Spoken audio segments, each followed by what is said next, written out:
बिस्मिल्लाहिर्रहमानिर्रहीम। अस्सलाम वालेकुम नाज़रीन, मैं हूं आपका होस्ट अहमद फवाद। अहम खबरों के साथ आज के व्लॉग में आपकी खिदमत में हाजिर हुआ हूं। सबसे पहली बड़ी ब्रेकिंग न्यूज़ तो ये है कि एक बड़ी अनहोनी हो गई है, और अनहोनी ये हुई है कि एक तरफ अमेरिका और ईरान के जो मुज़ाकरात हैं कामयाबी के साथ शुरू हो गए हैं, दोनों तरफ से जो शराइत हैं वो मानी जा रही हैं, तो दूसरी तरफ नया कट्टा ये खुल गया है कि सुप्रीम लीडर ईरान के मुश्तबा खामनाई, उनके हवाले से ये खबर सामने आती है कि उन्होंने जो मैंडेट दिया था ईरानी मुज़ाकराती वफ्द को, उस मैंडेट से उन्होंने तजावुज़ किया। यानी कि ये जो कुछ वो तय करके आए हैं अमेरिका के साथ, असल में उनके इतने इख्तियारात नहीं थे, और इस पर वो काफ़ी ज़्यादा गुस्से में है। ये मामला क्या है, इस पर कुछ आम तरीन तफसीलात आपके साथ शेयर करूँगा। दूसरी इंपॉर्टेंट खबर ये है कि सुहेल अफरीदी साहब को एक गारंटी दी गई थी कि हम आपकी मुलाकात इमरान खान साहब से करवा देंगे। बहरहाल अगर ये मुलाकात नहीं करवाई जाती तो पाकिस्तान तहरीक-ए-इंसाफ और सुहेल अफरीदी जो हैं उन्होंने तैयारियां शुरू कर दी हैं, और जुलाई में वो एक बड़ी कॉल देने जा रहे हैं एहतजाज की, और ये एहतजाज 5 अगस्त वाले दिन किया जाएगा, क्योंकि इमरान खान साहब को उस दिन 3 साल जो है वो जेल में मुकम्मल हो जाएंगे। तो ये क्या मामला है जी, इस पर कुछ आम तीन तफसीलात हैं वो भी आपके साथ शेयर करूंगा। कश्मीर इशू के ऊपर भी आपसे कुछ तफसीलात शेयर करनी है। जो एक्शन कमेटी है कश्मीर की, उनका एहतजाज बदस्तूर जारी है, और अब तो कुछ गिरफ्तारियां बड़ी बड़ी भी हो रही हैं। अहमद फरहाद जो हैं, जो कि शायर भी हैं, और इस एक्शन कमेटी और इस एहतजाज वगैरह में भी जो है वो ज़ाहिर बात है शामिल थे, तो उनको गिरफ़्तार किया गया, लेकिन उनका अता पता नहीं है कि वो कहाँ पर हैं। उनको गिरफ़्तार भी किया गया या बस ऐसे ही उठा लिया गया, ये मामला क्या है। एक्शन कमेटी का जो एहतजाज है ये कहाँ तक पहुँचा, हुकूमत के साथ जो मुज़ाकरात हैं वो कहाँ तक पहुँचे, इस पर कुछ आम तीन तफसीलात हैं वो भी आपके साथ शेयर करूँगा।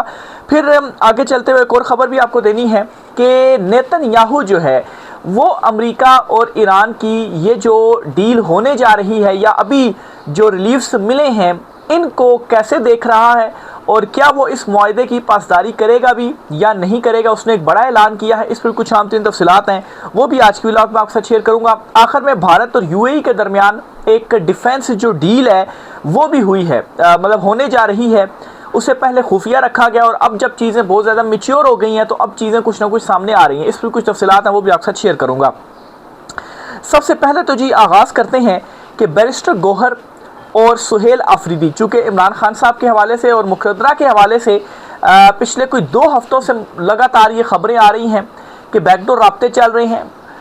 मुख्तलिफ जो सहाफ़ी हैं वो मुसलसल अपने कॉलम्स के थ्रू, इसके अलावा मिफ्ता इस्माइल हों या फैसल वावड़ा हों, वो मुसलसल ये ख़बरें दे रहे हैं इस हुकूमत के जाने का जो वक्त है वो आ गया है।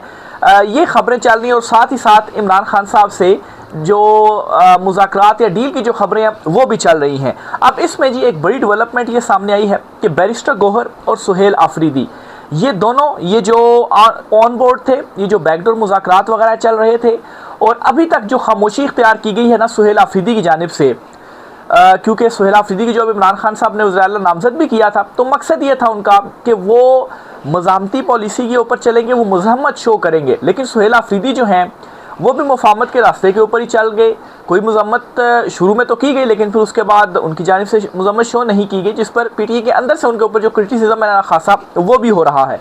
बहरहाल ये जो मुज़ाकरात या पैगाम रसानियाँ या जो डील के मामलात इमरान खान साहब और हुकूमत के हवाले से जो चीज़ें चल रही हैं ना, इसमें बैरिस्टर गौहर और सुहेल अफरीदी, खबर यह है कि ये दोनों ऑन बोर्ड थे, और इनको जून तक का वक्त दिया गया था, और कहा गया था कि जून में आपकी जो मुलाकात है, यानी कि सुहेल अफरीदी साहब की जो मुलाकात है वो इमरान खान साहब से करवा दी जाएगी, और इसकी जो गारंटी है ना वो भी दी गई थी। अब पिछले दिनों ये भी खबर आई कि नौरीन खान साहबा से ये कहा गया कि आपकी मुलाकात करवा देते हैं, तो इस पर जब उन्होंने अलीमा खान साहबा से रब्ता किया तो उन्होंने इनकार किया और कहा कि बातचीत के नतीजे में हम जो मुलाकात है खान साहब से नहीं करेंगे। इससे खान साहब का नज़रिया और असूल जो है उसके ऊपर एक जो मनफी असर है वो होगा, हम ये नहीं करेंगे बातचीत के उससे नहीं कि आप हमारे साथ पहले बातचीत करें और फिर उसके बाद हम इमरान खान साहब से मुलाकात करें, नहीं, उनका राइट है, तो हम इमरान खान साहब से ऐसी जो मुलाकात है वो करेंगे। तो बहरहाल जी सुहेल अफरीदी से अभी तक जो मुलाकात है वो इमरान खान साहब की नहीं हुई, गारंटी के बावजूद नहीं हुई।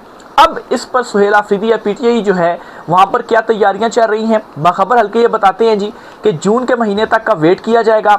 अगर ये जो जून का महीना ये भी ट्रक की बत्ती साबित होता है, इमरान खान साहब से मुलाकात नहीं करवाई जाती, तो फिर उसके बाद क्या किया जाएगा कि जुलाई में भरपूर तहरीक चलाई जाएगी और एक बड़े एहतजाज की जो कॉल है ना वो दी जाएगी, और ये एहतजाज की कॉल 5 अगस्त जो है उस हवाले से दी जाएगी। 5 अगस्त इस वजह से 5 या 8 अगस्त या अगस्त के महीने में किसी दिन दी जाएगी। इसकी जो रीज़न है वो ये है कि अगस्त में इमरान खान साहब को 3 महीने जो हैं वो मुकम्मल हो जाएंगे, तो इसलिए ये जो कॉल है वो दे दी जाएगी कि आप देखें इमरान खान साहब को 3 महीने भी मुकम्मल हो गए हैं और कोई 7-8 महीने गालबन होने वाले हैं। इमरान खान साहब की जो मुलाकातें हैं वो भी बंद हैं, वो मुलाकातें भी नहीं करवाई जा रही हैं। तो ये इस वक्त पाकिस्तान तहरीक इंसाफ के अंदर जो तैयारियाँ हैं वो चल रही हैं। दूसरी तरफ नाज़रीन, कश्मीर एक्शन कमेटी वाला जो मामला है वो भी बिगड़ता जा रहा है। अभी तक जो एहतजाज है वो कंटिन्यू है। इवन के मौलाना फजल रहमान ने एक ऑफ़र करवाई है कि जी मैं बीच में आता हूँ और मैं आपके जो मुज़ाकरात है, यानी कि मुक़तदरा हुकूमत या जो कश्मीर एक्शन कमेटी है इनके आपस में जो मुज़ाकरात है वो करवाता हूँ और मामला जो है वो किसी तरीके से सेटल करवाते हैं ताकि जो एहतजाज है वो ख़त्म हो। तो कश्मीर में जी अब तो हफ्तों हो गए हैं ये एहतजाज चल रहा है, और अब ख़बर ये सामने आ रही है कि अहमद फरहाद जो कि काफ़ी ज़्यादा एक्टिव भी थे और काफ़ी ज़्यादा बोलते भी हैं, अपनी शायरी के ज़रिए भी जो मुक़तदरा हैं उनको जो जोड़ने की कोशिश करते हैं, तो उनको अभी तक की इतलात के मुताबिक या तो गिरफ़्तार कर लिया गया है या तो कहीं उठा लिया गया है किसी ने, या उन्हें जो है वो गायब कर दिया गया है। बहरहाल उनकी जो फैमिली है वो ये चीज़ें बता रही हैं कि अभी तक उनका मालूम नहीं है कि वो कहाँ पर है। मुख्तलिफ थाने उन्होंने चेक किए तो उन थानों में वो नहीं है। तो ये वाला जो मामला है कश्मीर एक्शन कमेटी वाला मामला, ये भी किसी सिरे नहीं बैठ रहा, ना ही जो हुकूमत है वो इनके मुतालबात मानने के लिए तैयार है। ये बात इन्हें पहले दिन बता दी गई थी कि आप जो मुतालबा कर रहे हैं वो हम कतन नहीं मानेंगे। इसके अलावा ताकत का भी इस्तेमाल किया गया, लेकिन कश्मीर एक्शन कमेटी के जो लोग हैं, जो कश्मीरी अवाम है जो उनके साथ निकली हुई है, वो अभी तक अपने मुतालबात के ऊपर डट कर खड़ी हुई है और वो पीछे हटने के लिए तैयार नहीं है। मुजफ्फराबाद उन्होंने एहतजाज, बड़े एहतजाज की कॉल दी हुई है, और अगर हुकूमत के साथ मौलाना फजल रहमान के ज़रिए कोई जो मुज़ाकरात हैं उनका आगाज़ होता है तो इस बात का इम्कान है कि मुजफ्फराबाद वाली जो कॉल है उसे वो आर्जी तौर पर कैंसिल कर देंगे। लेकिन हुकूमत का ये जो मौक़िफ़ है कि भाई आप पहले एहतजाज ख़त्म कर दें मुकम्मल तौर पर, उसके बाद आपके साथ जो मुज़ाकरात हैं वो चलेंगे। तो यहाँ पर जो कश्मीर एक्शन कमेटी है वो कहते हैं जी आपने तो हमें कालादम करार दे दिया है, वारंट्स निकाल लिए, हमारे ऊपर केसेस हैं, तो ये एहतजाज हम ख़त्म करेंगे तो आपने हमारे मुतालबात काम माने, उल्टा हमें ही आपने फिर पकड़ना है और जेलों में जो है वो डालना है। तो बहरहाल जी ये इस वक्त कश्मीर वाला जो मामला है वो भी मुसलसल आप यूँ कहें जी कि बिगड़ता ही जा रहा है। इवन के ओवरसीज़ पाकिस्तानी या ओवरसीज़ जो कश्मीरी हैं वो भी इस मामले में खासे गुस्से में है कि ये क्या, क्यों हम तो जो है वो मकबूजा कश्मीर की बातें करते थे, भारत के हवाले से बातें करते थे, अब भारत से यहाँ पर जो प्रोपेगेंडा पाकिस्तान के हवाले से वो किया जा रहा है जी कि ये कैसे आपने आज़ाद कश्मीर के जो मामलात हैं वो आप हैंडल कर रहे हैं। आगे चलते हुए जी ईरान और अमेरिका के हवाले से भी एक बड़ी ब्रेकिंग न्यूज़ है, और ब्रेकिंग न्यूज़ ये है कि एक तरफ तो पहला जो मरहला था मुज़ाकरात का वो कामयाबी से गुजर गया और दोनों तरफ से जो रिलीफ्स है ना वो मिले, यानी कि अब हरमुज़ को मुकम्मल तौर पर खोल दिया ईरान ने। ये बड़ा रिलीफ था अमेरिका के लिए भी और पूरी दुनिया के लिए भी। और दूसरा बड़ा रिलीफ जो ईरान को मिला, ईरान को बल्कि ज़्यादा रिलीफ मिले हैं और उनकी ज़्यादा शराइत को माना गया। एक तो उनके जो एसेट्स हैं वो रिलीज़ किए जा रहे हैं। बाकिर कालिबाफ हैं, उन्होंने एक इंपॉर्टेंट स्टेटमेंट दी है और इस स्टेटमेंट वो ये कहते हैं कि 12 अरब डॉलर के जो असासे हैं वो रिलीज़ किए जा रहे हैं, उनके ऊपर काम मुकम्मल हो चुका है, बस दस्तखत के साथ वो जो उनके असासे होंगे वो रिलीज़ कर दिए जाएंगे और 2 किस्तों में 6 अरब डॉलर एक दफ़ा और 6 अरब डॉलर एक दफ़ा उनके जो एसेट्स हैं ना वो रिलीज़ हो जाएंगे। तो ये एक अच्छी ह्यूज अमाउंट है जो वो अपने इंफ्रास्ट्रक्चर के ऊपर खर्च कर सकते हैं। तो एक तरफ ये मामलात चल रहे हैं और दूसरी तरफ क्या मामलात चल रहे हैं, ये राउटर्स की जानिब से एक बड़ी ख़बर जो है वो पब्लिश की गई है और इसमें वो ये लिखते हैं कि सुप्रीम लीडर मुश्तबा खामनाई जो हैं उन्होंने जो मैंडेट दिया हुआ था, जो ईरान की मुज़ाकराती वफ़द था, उस मैंडेट से उन्होंने बुनियादी तौर पर तजावुज़ किया है। अब इसका मतलब ये है कि उन्होंने एक लिमिट लगा दी थी कि इस लिमिट तक आप चीज़ें तय कर सकते हैं, इससे आगे आप नहीं जा सकते। लेकिन जो ईरानी वफ़द था उन्होंने आगे उससे बढ़कर जो उनको इख्तियारात दिए गए थे उन इख्तियारात से भी आगे बढ़कर अमेरिका के साथ जो मामलात हैं वो तय किए हैं। तो अब नाज़रीन एक तरफ अच्छी खबरें आ रही हैं, मुज़ाकरात कामयाब हो रहे हैं, चीज़ें मानी जा रही हैं, शराइत मानी जा रही हैं, ईरान के लिए जीत है, इसमें भी जीत है। और अगर जो लबनान वाला मामला है अगर उसमें भी मुकम्मल तौर पर जंगबंदी हो जाती है, नेतन्याहू पीछे हट जाता है, तो फिर तो ये एब्सोल्यूट कामयाबी, एब्सोल्यूट जीत होगी ईरान की। क्योंकि आप देखें ना, अब नए हरमुज़ खोलने के बदले में क्या मिला, ईरान के असासे जो मुंजमद थे वो बहाल हो गए। इसके अलावा ईरान पर से जो पाबंदियाँ थी अमरीकी तेल बेचने के हवाले से वो जो है वो ख़त्म कर दी गई हैं। तो और बदले में ईरान को क्या देना पड़ा, अब नए हरमुज़ को खोलना पड़ा। तो अब नए हरमुज़ तो जंग से पहले ही खुला हुआ था, वो पहले ही बंद नहीं था।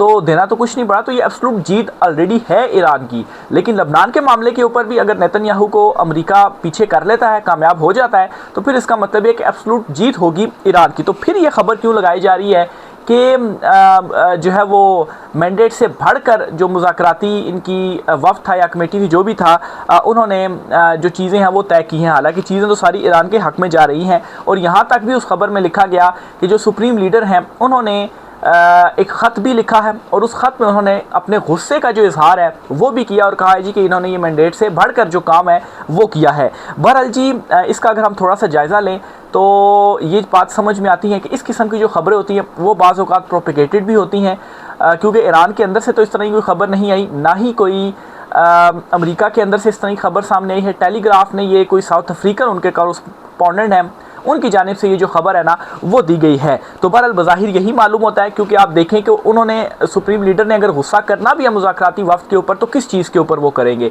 उन्होंने इवन के वहाँ पर ना हैंड शेक किया, ना तस्वीरें खिंचवाई, उन्होंने तो उल्टा जलील किया जो अमरीकी वफ़द आया हुआ था उनको, मतलब है दिखाया है कि आप किस चीज़ के लायक हैं, और हम जो है वो आपके साथ मीडिया सेशन भी नहीं करेंगे। तो आखिर ऐसी कौन सी चीज़ वो वहाँ पर दे आए हैं जिस पर जो सुप्रीम लीडर हैं वो गुस्सा करेंगे। सारी चीज़ें तो ईरान के हक़ में ही हुई हैं, और अगर लबनान वाला जो मामला है वो भी क्लियर हो जाता है, जिसके लिए भी कोशिशें की जा रही हैं, 60 रोज़ हैं, उनमें और भी बहुत सारे मामला तय किए जाएंगे, तो एब्सोल्यूट जीत होगी, और सारे जो पॉइंट्स हैं वो तो ईरान के ही हक़ में हैं। तो आखिर क्यों जो सुप्रीम लीडर हैं वो गुस्सा करेंगे। तो इसलिए मैं समझता हूँ जी कि ऐसा इसमें लग रहा है कि कोई प्रोपेगेंडा किया गया होगा। बहरहाल ये एक जो बड़ी स्टोरी है वो सामने आई है।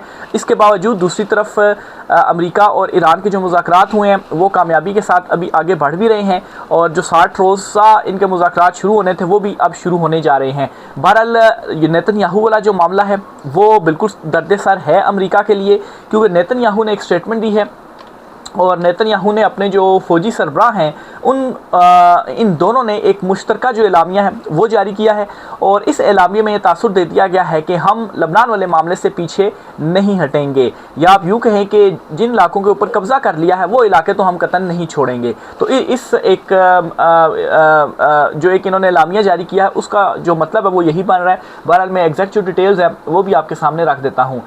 इसराइल की जानिब से जनूबी लबनान में सिक्योरिटी जोन बरकरार रखने के लिए कार्रवाइयाँ जारी रखने का ऐलान किया गया है, यानी वो कहते हैं कि हम कार्रवाइयाँ जारी रखेंगे। इसका मतलब ये है कि लबनान वाला जो फ्रंट है वहाँ पर जो जंगबंदी है वो अभी तक उस तरह से नहीं हो रही, और अमेरिका को अब ये चीज़ें करना पड़ेंगी, क्योंकि जो मुज़ाकरात हुए हैं इनिशियल फेज़ जो कामयाब हुआ है, तो अब अमेरिका की बारी है कि वो डिलीवर करे, क्योंकि ये चीज़ें तय हो गई हैं कि वहाँ पर भी जो जंगबंदी है वो होगी। इसराइल के वज़ीर-ए-आज़म नेतन्याहू और वज़ीर दिफा और फ़ौजी सरबराह की जानिब से जारी मुश्तरका बयान में ये कहा गया कि जनूबी लबनान में सिक्योरिटी जोन बरकरार रखने के लिए कार्रवाइयाँ जारी रखी जाएंगी। फिर इसके अलावा उन्होंने ये भी कहा कि फ़ौज की सलामती बुनियादी असूल रहेगी, इस पर किसी किस्म का समझौता नहीं होगा। और फिर एक ये भी स्टेटमेंट सामने आई कि इससे पहले कि आपका जो मुखालिफ है वो आपको मार दे, आप अपने मुखालिफ को मार दें। तो अब इस किस्म की जब स्टेटमेंट्स आएंगी तो इसका साफ मतलब यही है कि वो पीछे हटने वाले नहीं हैं। नेतन्याहू ने तो खैर ये भी क्लियरली ऐलान कर दिया था कि ये जो मुआहदा हो रहा है अमेरिका और ईरान के दरमियान, ये जो भी मुज़ाकरात कर रहे हैं इनसे हमारा कोई लेना देना नहीं है। लेकिन यहाँ पर नेतन्याहू को ये भी सोचना पड़ेगा कि अगर अमेरिका आपसे पीछे हट जाता है, क्योंकि फिर अमेरिका के पास आखिरी ऑप्शन ये होगा कि वो कह देगा ईरान को कि ठीक है हमारे साथ तो आपके मुज़ाकरात चल रहे हैं, वो मान नहीं रहा, लेकिन हम नेतन्याहू का साथ नहीं देते हैं, तो ठीक है आप जो है वो अब अकेला है, हम उसके साथ नहीं है, तो आप जो है उसके ऊपर जो अटैक है वो करें। तो ये चीज़ भी हो सकती है। बहरहाल ऐसा मुश्किल लग रहा है कि इस तरह का हो, लेकिन मनाने की कोशिशें भी की जा रही हैं, और ये अब अमेरिका के ऊपर होगा कि वो इस मामले को किस तरह से टैकल करता है, क्योंकि मुआहदा तो आपका ईरान के साथ हो गया। पाकिस्तान और कतर जो है वो दोनों सालिस भी हैं। अच्छा, पाकिस्तान और कतर के हवाले से बताता चलूँ जी, बहुत सारे लोग कंपेयर भी कर रहे हैं, कोई कह रहा है कतर का मेन इंपॉर्टेंट रोल था, कोई कहता पाकिस्तान का रोल था। बहरहाल दोनों सालिस थे, और दोनों की ही सालिसी के एतबार से बड़ी जीत है। ख़ासतौर पर पाकिस्तान की बड़ी जीत ये है कि पूरी दुनिया मुतासिर हो रही थी। अपना हरमुज़ का जो रास्ता माफ़ कीजिएगा, जो अपना हरमुज़ के रास्ते बंद हुए थे, तेल की जो तरसील थी वो इससे मुतासिर हो रही थी। पूरी दुनिया की जो माशतें थीं वो मतलब है कि तबाही की तरफ जा रही थी, क्योंकि महंगाई बढ़ती जा रही थी। तो ये पाकिस्तान का और कतर का जो सालसी का किरदार है, इसमें इस वक्त पूरी दुनिया जो है वो तारीफ़ कर रही है। इवन के जेडी वैंस जो हैं उन्होंने जब मुज़ाकरात के लिए दोनों स्विट्ज़रलैंड में मौजूद थे तमाम वफूद, और पाकिस्तान और कतर भी वहाँ पर मौजूद था, तो फील्ड मार्शल आसिम मुनीर जो हैं उनकी वहाँ पर तारीफ़ की और ये अल्फाज इस्तेमाल किए कि पिछले 3 महीने में 2 लोगों के साथ उनका ज़्यादा रब्ता रहा। ज़ाहिर सी बात है, एक उनमें से उनकी वाइफ हैं और जो कि भारतीय हैं, और दूसरा जो है वो फील्ड मार्शल आसिम मुनीर हैं, और उनके साथ उनका 3 महीने ज़्यादा जो गुफ्तगू और जो बातचीत है वो होती रही है। किस मामले में बातचीत हुई है कि किस तरह से जो सालसी का रोल है वो प्ले किया जा रहा है और कैसे ईरान को मनाया जाए, और इन तमाम तर मामलात के ऊपर। तो बहरहाल पाकिस्तान के लिए यहाँ पर एक अच्छा मौका भी है। आज जो प्रेसिडेंट हैं ईरान के, वो पाकिस्तान का विजिट भी करने जा रहे हैं। खैर, इस्लामाबाद को तो बंद कर दिया गया है, तो पाकिस्तान के पास ये मौका है कि ये एक जो पॉजिटिव इमेज गई है, ये जो एक शोहरत पाकिस्तान ने कमाई है, इसको वो यूज़ कर सकता है कि अब ईरान से पाबंदियाँ भी हट गई हैं। एक तो ईरान से वो सस्ता ऑयल ले सकता है, और दूसरा जो गैस पाइपलाइन है, ऑयल और गैस पाइपलाइन है, अगर ये पाकिस्तान ईरान के साथ शुरू कर लेता है तो इसका मतलब क्या होगा कि बराह रास्त हम डायरेक्ट पाइपलाइन के ज़रिए जो ऑयल है वो ले लेंगे ईरान से, और दूसरा जो गैस है वो भी डायरेक्ट आएगी। तो यूँ आप देख रहे हैं पाकिस्तान में गैस की लोड शेडिंग कितनी है। इवन के भी गर्मियाँ हैं, गर्मियों में भी लोड शेडिंग है गैस की, और सिर्फ मखसूस औकात में ही जो गैस है वो फराहम की जा रही है घरों को। तो इससे क्या होगा कि जो ये गैस की प्रॉब्लम है वो हल होगी, ख़ास तौर पर जो सनतें हैं, क्योंकि सनतें ज़्यादा मुतासिर होती हैं। ज़्यादा गैस फराहम की जाएगी तो ज़्यादा देर तक जो सनतें हैं वो चल पाएंगी। तो इस तरह से ये जो इशू है वो हल हो सकता है। तो बहरहाल देखें, आज ईरानी प्रेसिडेंट आएंगे तो पाकिस्तान अब इस सारे मामले को किस तरह से हैंडल करता है। आगे चलते हुए जी, आपको यूएई और भारत के हवाले से भी ये खबर देता चलूँ। खबर यह है कि यूएई ने भारत से जो डिफेंस सिस्टम है वो ख़रीदा है, और कोई उनका सबसे ताकतवर मिसाइल है ब्रह्मोस गालिबन उसका नाम है, वो भी ख़रीदा है, मतलब ख़रीदने जा रहा है। इस पर यह खबर सामने आ रही है कि अव्वल जब ये मुज़ाकरात चल रहे थे, डील चल रही थी, तो पहले खुफिया रखी गई। अब चूँकि चीज़ें तय हो गई हैं तो इसलिए अब ये ओपन कर दी गई हैं, और यूएई ये इसलिए ख़रीद रहा है, इसकी जो रीज़न है वो ईरान है, क्योंकि जो अमेरिका का एक थर्ड सिस्टम यहाँ पर नस्ब था यूएई में, तो वो तो नाकाम रहा, वो डिफेंड नहीं कर पाया। ईरानी जो अटैक्स थे यूएई के ऊपर जो किए गए, उनका कोई जवाब नहीं दे पाया। तो इसलिए जी ये भारत का सिस्टम है, इसको यूएई ख़रीद रहा है। बहरहाल अगर अमेरिका का सिस्टम, जो कि सबसे जदीद और सबसे पावरफुल सिस्टम माना जाता है, अगर वो आपके काम नहीं आ सका, तो भारत वाला जो सिस्टम है ये आपके कैसे जो काम है वो आएगा। तो बहरहाल जी बुनियादी वजह तो ईरान वाला ही मामला, लेकिन ईरान से लड़ने की ज़रूरत क्या है? आपने एंड में क्या हुआ, आपने कहा जी कि हम अपनी बेसिस नहीं देते, यूएई भी पीछे हो गया, हालांकि वो एक्सट्रीम पोजीशन के ऊपर था, तो ईरान की जानिब से अटैक्स नहीं किए गए। तो भी आपने खित्ते में रहना है, लड़के या इस तरह से जंगें लड़ने की बजाय तो बेहतर यही है ना कि आपस में मामला सुलझा लिए जाएँ, क्योंकि एंड पे आप देखें कि अमेरिका के भी तो मजबूर हुआ ना टेबल के ऊपर आने के लिए। तो बहरहाल जी ये कुछ अहम तरीन तफसीलात थी इस हवाले से। अच्छा, आखिर में एक इमरान खान साहब के हवाले से एक और ख़बर है, ये मैं अपने नोट्स में देख लिया जी।